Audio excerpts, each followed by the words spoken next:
Hello friends, ओम श्री गणेशाय नमः। आप सभी का हमारी यूट्यूब चैनल पे हार्दिक स्वागत है। कल की वीडियो में हमने बात की थी दशा माता व्रत की तीसरी कथा की। आइए प्रारंभ करें दशा माता व्रत की चौथी कथा। एक साहूकार था, उसके परिवार में 5 पुत्र और उसकी बहुएं तथा एक पुत्री थी। पुत्री का विवाह हो चुका था परंतु उसका गौना नहीं हुआ था, इस कारण से वह भी अपने माता पिता के घर ही रह रही थी। एक दिन साहूकार की पत्नी दशा माता का डोरा ले रही थी। उसकी बहुओं ने भी डोरे लिए। बहुओं ने अपने सास से पूछा, क्या ननद के लिए भी डोरा लेना है? सास ने कहा हाँ। इस पर बहुओं ने कहा कि उनकी तो विदाई होने वाली है, यदि व्रत से पहले ही विदा हो गई तब क्या होगा? सास ने उत्तर दिया, मैं व्रत का सारा सामान साथ में दे दूंगी, वह अपने ससुराल में पूजा कर लेगी। ऐसा ही हुआ। उसके ससुराल से लेने उसका पति आ गया। माँ ने बेटी को विधि पूर्वक विदा किया और उसकी पालकी में पूजा का सब सामान रखवा दिया। लड़की जब अपने ससुराल पहुंची तो उसे घर के आंगन में गलीचा बिछाकर बिठाया गया। आस पड़ोस की महिलाएं नई बहू को देखने आने लगी। सब उसकी सुंदरता और गहने कपड़ों की तारीफ करने लगी। किसी की निगाह उसके गले में बंधे डोरे पर पड़ गई। वह बोली, बहू की माँ तो बड़ी टोटके वाली है। सबकी निगाहें उसकी बात सुनकर उसके गले में पड़े डोरे पर पड़ी। सभी स्त्रियां डोरे के बारे में अपनी अपनी राय प्रकट करने लगी। शाम को सास, ननद, देवरानी, जेठानी, घर की सभी स्त्रियां भी उस डोरे की चर्चा करने लगी। सब डोरे की निंदा कर रही थी। सुबह से शाम तक डोरे के बारे में सुनते सुनते बहू का दिमाग खराब हो गया। उसने डोरे को गले से उतारकर जलती हुई आग में डाल दिया। डोरे के जलते ही सारे घर में आग लग गई। घर में रखा सब धन धान्य जल गया। सब आदमी अपने प्राण बचाकर घर से बाहर भागे। घर में केवल नई बहू और उसका पति रह गया, बाकी सब भाग गए। घर का सारा सामान जल गया था। घर में अब न खाने को अन्न था और न ही पहनने के लिए वस्त्र बचे थे, इसलिए दोनों पति पत्नी गांव छोड़कर रोजगार खोजने चल दिए। चलते चलते उसी गांव में पहुंच गए जहां की वह लड़की थी। लड़की ने अपने पति से कहा, तुम यहाँ भाड़ जोको, मैं भी कोई काम ढूंढती हूँ। पत्नी का कहना मानकर वह भाड़ जोकने लगा। वह स्वयं एक कुएं पर जाकर बैठ गई। उस कुएं पर सारे गांव की स्त्रियां पानी भरने आया करती थी। उस लड़की की भाभियां भी उस कुएं पर पानी भरने आई, परंतु उन्होंने अपनी ननद को नहीं पहचाना। वह उनसे बोली, तुम तो किसी भले घर की लड़की मालूम होती हो, कुछ काम करना चाहती हो तो बोलो। लड़की बोली, काम तो करूंगी परंतु कोई नीच काम नहीं करूंगी। बड़ी भाभी बोली, हमारी ननद ससुराल चली गई है, तुम हमारे बच्चों की देखभाल करती रहना और हमारे घर से सीधा लेकर अपना भोजन बना लिया करना। लड़की इस काम के लिए राजी हो गई। लड़की की भाभियां अपने घर आई और सास से बोली, कुएं पर एक अनाथ लड़की बैठी है, वह हमारे घर रहने और बच्चों की देखभाल करने के लिए राजी है, आप कहो तो हमें उसे रख लें। सास ने कहा, खुशी से रख लो, परंतु आपस में कलह मत करना। सब बहुएं राजी हो गई। वे वापस कुएं पर आई, उसे घर ले आई। वह अपने भतीजे और भतीजियों की देखभाल करने लगी और अपना जीवन निर्वाह करने लगी। एक दिन दशा माता का डोरा लेने का अवसर आया। सास के कहने पर सब बहुओं ने डोरा लिया। बहुओं ने सास से पूछा, क्या इस लड़की के लिए भी डोरा लेना है? सास ने कहा हाँ। बहुओं ने कहा, इसी प्रकार आपने ननद जी के लिए भी डोरा ले लिया था, परंतु पूजा से पहले उनकी विदाई हो गई थी।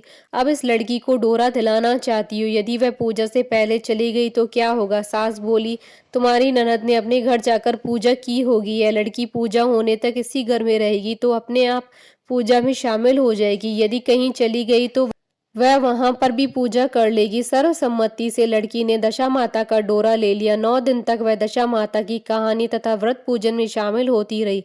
10वें दिन लड़की की माता व बहुओं ने सर से स्नान किया और घर में चौका लगाया तथा पूजन तैयारी करने लगी। लड़की बहुओं से बोली, यदि कोई पुराना कपड़ा मिल जाए तो स्नान कर लूं। बहुओं ने अपनी सास से पूछकर ननद की साड़ी उस लड़की को दे दी। अपनी पुरानी साड़ी लेकर वह स्नान करने चली गई। उसने सर से स्नान करके साड़ी पहनी और घर आ गई। घर पर पूजा आरंभ हो गई। वह जैसे ही पूजा के पास आकर बैठी तो बहुओं ने कहा, यह तो हमारी ननद जैसी लग रही है।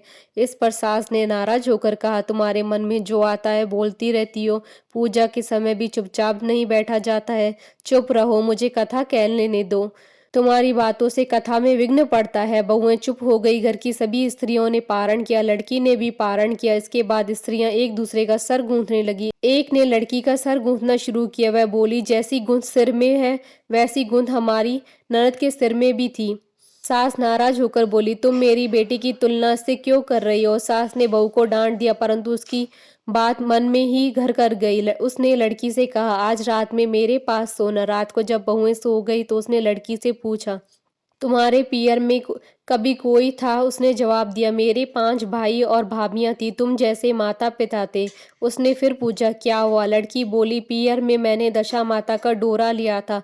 उसके पूजन से पहले ही ससुराल के लिए विदा हो गई। ससुराल में पहुंचकर मेरे गले में पड़े डोरे को देखकर स्त्री हंसी उड़ाने लगी। तब मैंने उस डोरे को आग में डाल दिया। उस डोरे के साथ सारा घर जलकर भस्म हो गया।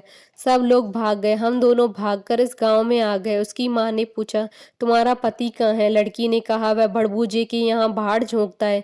दशा माता के प्रकोप से हमारी ये हालत हो गई है। वह समझ गई कि यह लड़की कोई और नहीं, उसकी ही बेटी है। तब उसने अपने 5 बेटों को बुलाकर कहा, ये तुम्हारी छोटी बहन है। सवेरा होते ही माता के कहने पर 5 भाई भड़बूजे के यहाँ से अपने बहनोई को लेकर आए। उन्होंने उसको स्नान कराया, उत्तम वस्त्र पहनने को दिए। कपड़े पहनकर वह सुंदर साहूकार दिखाई देने लगा। वह कुछ दिन ससुराल रहकर अपने घर चला गया।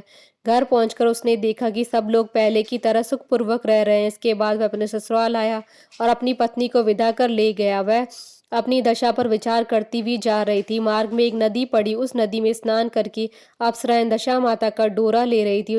उनके पास एक डोरा बच गया था। वे अप्सराएं बोली, यदि इस डोली में कोई उच्च वर्ग की स्त्री हो तो उसे डोरा दे दे। उन्होंने डोली के पास जाकर पता किया तो वह डोरा उस लड़की को दे दिया। जब लड़की अपने ससुराल पहुंची तो सास थाल सजाए, ननद कलश लिए और देवरानी जेठानी अन्य मांगलिक वस्तुएं लिए उसका स्वागत करने के लिए खड़ी थी। नेक दस्तूर हो जाने के बाद लड़की को आसन पर बैठाया गया। आसन पर बैठने के बाद लड़की ने कहा, आप लोगों ने पहली बार दशा माता की डोरी के लिए अपशब्द कहे थे, जिसका फल यह हुआ कि घर के सब लोग बिछड़ गए तथा घर में धन धान्य जलकर स्वाह हो गया। बड़ी मुसीबतें उठाने के बाद अब अच्छे दिन आए। आप में से कोई भी अब मेरे दशा माता के डोरे की निंदा करने की भूल न करे। जब मेरा व्रत हो तो सब श्रद्धा पूर्वक पूजा करे। सबने खुशी खुशी उसकी बात मान ली। 9 दिन तक व्रत चलता रहा।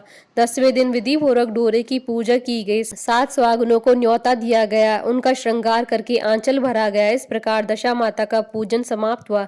जिस प्रकार दशा माता ने उस लड़की के दिन फेरे, वैसे ही सब पर दया करी। बोलिए दशा माता की जय। आशा करती हूँ कि आपको दशा माता व्रत की चौथी कथा का ये वीडियो पसंद आया होगा, तो आप इस वीडियो को अधिक से अधिक लाइक और शेयर कीजिएगा ताकि सभी भक्तों को इस वीडियो का लाभ प्राप्त हो सके।